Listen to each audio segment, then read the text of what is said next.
Assalamualaikum warahmatullahi wabarakatuh. Saya Ika Ramawati dengan NIM akhir 168. Saya akan menjelaskan materi terkait sistem keuangan syariah.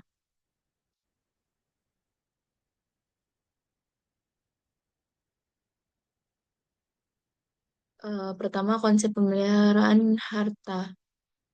Di sini memelihara harta bertujuan agar harga yang dimiliki oleh manusia diperoleh dan digunakan sesuai dengan syariah. Harta yang dimiliki halal dan sesuai dengan keinginan pemilik mutlak dari harta kekayaan tersebut, yaitu Allah Subhanahu wa Ta'ala.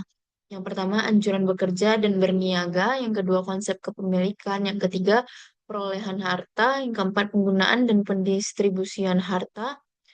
Tidak boros dan tidak kikir, memberikan infak dan sedekah, memberikan zakat sesuai ketentuan, memberi pinjaman tanpa riba, meringankan kesulitan orang yang berutang.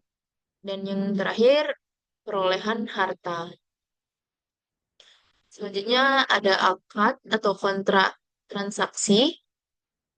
Akad merupakan bahasa Arab dari al-alaq. Jamaknya al-uqud berarti ikatan yang mengikat atau al-robat. Menurut terminologi hukum Islam, akad adalah pertalian antara penyerahan ijab dan penerimaan qabul yang dibenarkan oleh syariah, yang menimbulkan akibat hukum terhadap objeknya.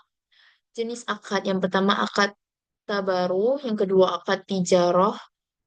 Kemudian ada rukun dan syarat akad. Yang pertama ada pelaku, yaitu para penjual dan pembeli. Yang kedua objek akad. Yang ketiga ijab kabul.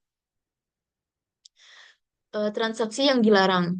Hukum asal dalam muamalah adalah semuanya diperolehkan kecuali ada ketentuan syariah yang melarangnya.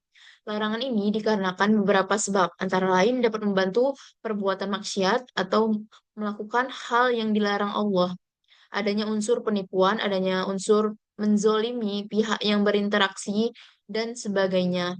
Dasar hukum yang dipakai dalam melakukan transaksi bisnis terdapat dalam Al-Quran Surah An-Nisa ayat ke-29. Dengan tidak terpenuhnya barang yang dilarang Allah sebagai objek akad, berarti semua aktivitas bisnis yang terkait dengan barang yang dilarang Allah adalah haram, karena tidak memenuhi rukun sahnya suatu akad. Transaksi yang dilarang. Hal yang termasuk transaksi yang dilarang, yang pertama ada semua aktivitas bisnis terkait dengan barang dan jasa yang diharamkan Allah. Kemudian yang kedua riba, ketiga penipuan, keempat penjudian, kelima gharar, yang keenam ikhtiar, yang ketujuh monopoli, yang kedelapan bai-in jasi, yang kesembilan suap, yang kesepuluh tu'aluk, yang kesebelas bai al-inah, yang kedua belas talaki al-rukban. Kemudian ada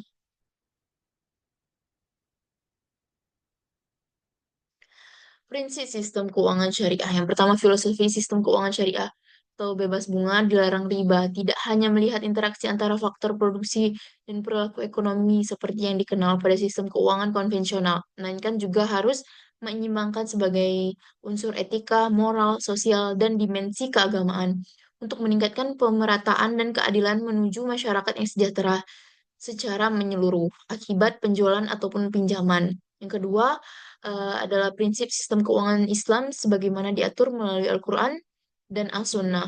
Pelarangan riba, pemberian risiko, tidak menganggap uang sebagai modal potensial, larangan melakukan kegiatan spekulatif, kesucian kontrak, aktivitas usaha sesuai syariah.